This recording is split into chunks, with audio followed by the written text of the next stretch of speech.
ईश्वर की मर्जी पर रहें खुश। बहुत बड़ी जीवन सीख। एक बच्चा अपनी माँ के साथ खरीदारी करने एक दुकान पर गया तो दुकानदार ने उसका मासूम चेहरा देखकर टॉफ़ियों का डिब्बा खोला और उसे आगे करके कहा, लो जितनी चाहे टॉफ़ियाँ ले लो। लेकिन बच्चे ने उसे बेहद शालीनता से मना कर दिया। दुकानदार ने दोबारा कहा, लेकिन बच्चे ने खुद टॉफ़ियाँ नहीं ली। बच्चे की माँ ने बच्चे को टॉफ़ियाँ ले लेने के लिए कहा, लेकिन बच्चे ने खुद टॉफ़ियाँ लेने के बजाय दुकानदार के आगे हाथ फैला दिया और कहा, आप खुद ही दे दो अंकल। दुकानदार ने टॉफ़ियाँ निकालकर उसे दे दी तो बच्चे ने अपनी दोनों जेबों में डाल लीं। वापस आते वक्त उसकी माँ ने पूछा कि जब दुकानदार ने डिब्बा आगे किया तब टॉफ़ी क्यों नहीं ली और उन्होंने खुद निकाल कर दी तब ले ली, इसका क्या मतलब? बच्चे ने बड़ी मासूमियत से जवाब दिया कि माँ, मेरे हाथ छोटे हैं, खुद निकालता तो एक या दो टॉफ़ियाँ आती। अंकल के हाथ बड़े थे, उन्होंने निकाली तो देखो कितनी सारी मिल गई। दोस्तों, ठीक इसी तरह हमें उस ईश्वर की मर्जी में खुश रहना चाहिए। क्या पता वह किसी दिन हमें पूरा सागर देना चाहते हों और हम अज्ञानतावश बस एक चम्मच के लिए खड़े हों। आइए ईश्वर की एक और कहानी जानते हैं, जिसका शीर्षक है ईश्वर तू ही अन्नदाता है। ईश्वर ने राजा को सबक सिखाया। दोस्तों, किसी राज्य में एक प्रतापी राजा हुआ करता था। वो राजा रोज सुबह उठकर पूजा पाठ करता और गरीबों को दान देता था। अपने इस उदार व्यवहार और दया की भावना की वजह से राजा पूरी जनता में बहुत ही लोकप्रिय हो गया था। रोज सुबह दरबार खुलते ही राजा के यहाँ गरीब और भिखारियों की लंबी लाइन लग जाती थी। राजा हर इंसान को संतुष्ट करके भेजते थे। किशन और गोपाल नाम के दो गरीब भिखारी रोज राजा के यहाँ दान लेने आते थे।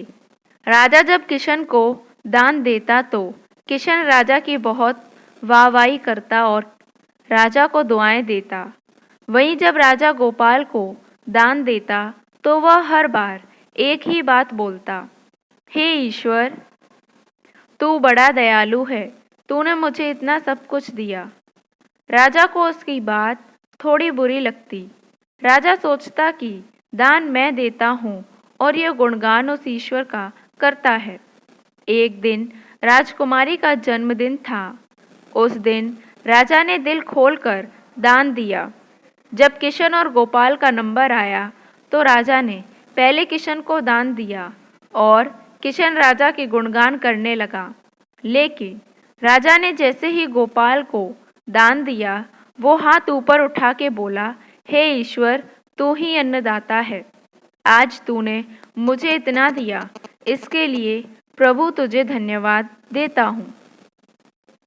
राजा को यह बात सुनकर बड़ा गुस्सा आया।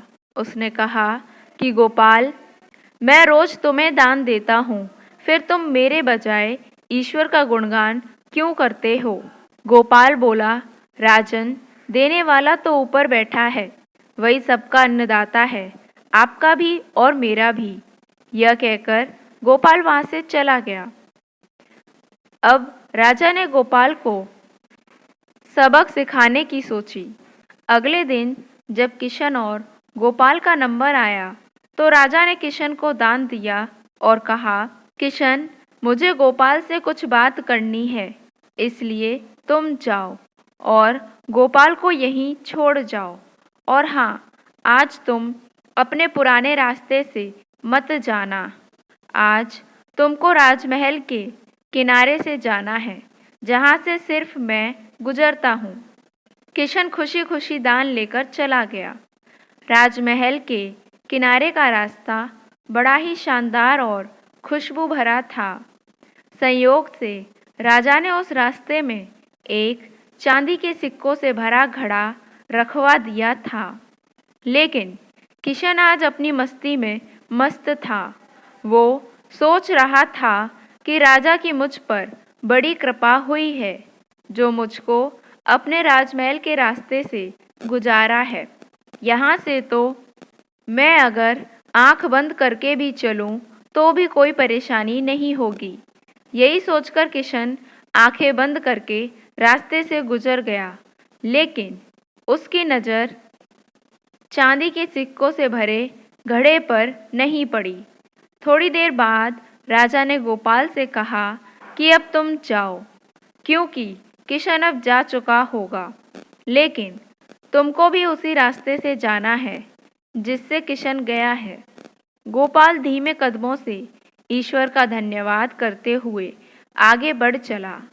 अभी थोड़ी दूर ही गया होगा कि उसकी नज़र चांदी के सिक्कों से भरे घड़े पर पड़ी। गोपाल घड़ा पाकर बहुत खुश हुआ। उसने कहा, ईश्वर तेरी मुझ पर बड़ी अनुकंपा है। तूने मुझे इतना धन दिया। और वो घड़ा लेकर घर चला गया। अगले दिन फिर से जब गोपाल और किशन का नंबर आया तो राजा को लगा कि किशन घड़ा ले जा चुका होगा। इसलिए उसने किशन से पूछा, क्यों किशन, कल का रास्ता कैसा रहा? राह में कुछ मिला या नहीं? किशन ने कहा, महाराज, रास्ता इतना सुंदर था कि मैं तो आंखें बंद करके घर चला गया, लेकिन कुछ मिला तो नहीं। फिर राजा ने गोपाल से पूछा तो उसने बताया कि राजा, कल मुझे चांदी के सिक्कों से भरा एक घड़ा मिला। ईश्वर ने मुझ पे बड़ी कृपा की। राजा किशन से बड़ा गुस्सा हुआ। उसने कहा कि आज मैं तुझे धन नहीं दूंगा, बल्कि एक तरबूज दूंगा। किशन बेचारा परेशान तो था, लेकिन कहता भी तो क्या, चुपचाप तरबूज लेकर चल पड़ा। उधर राजा ने गोपाल को रोजाना की तरह कुछ धन दान में दिया। किशन ने सोचा कि इस तरबूज का मैं क्या करूँगा, और यही सोचकर वो अपना तरबूज एक फल वाले को बेच गया। अब जब गोपाल रास्ते से गुजरा, उसने सोचा कि घर कुछ खाने को तो है नहीं, क्यों ना बच्चों के लिए एक तरबूज ले लिया जाए। तो गोपाल फल बेचने वाले से वही तरबूज खरीद लाया जिसे किशन बेच गया था। अब जैसे ही घर आकर गोपाल ने उस तरबूज को काटा तो देखा उसके अंदर सोने के सिक्के भरे हुए थे। गोपाल ये देखकर बड़ा प्रसन्न हुआ और ईश्वर का धन्यवाद देते हुए बोला, हे ईश्वर, आज तूने मेरी गरीबी दूर कर दी। तू बड़ा दयालु है, सबका अन्नदाता है। अगले दिन जब राजा दान दे रहा था तो उसने देखा कि केवल अकेला किशन ही आया है, गोपाल नहीं आया। उसने किशन से पूछा तो किशन ने बताया कि कल भगवान की कृपा से गोपाल को एक तरबूज मिला जिसके अंदर सोने के सिक्के भरे हुए थे। वह गोपाल तो अब संपन्न इंसान हो चुका है।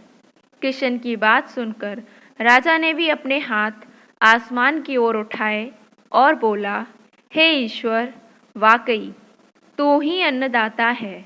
मैं तो मात्र एक जरिया हूँ, तू ही सबका पालनहार है। राजा को अब सारी बात समझ आ चुकी थी। आइए दोस्तों, एक और कहानी जानते हैं जिसका शीर्षक है गुरु की खुशबू, एक प्रेरक प्रसंग।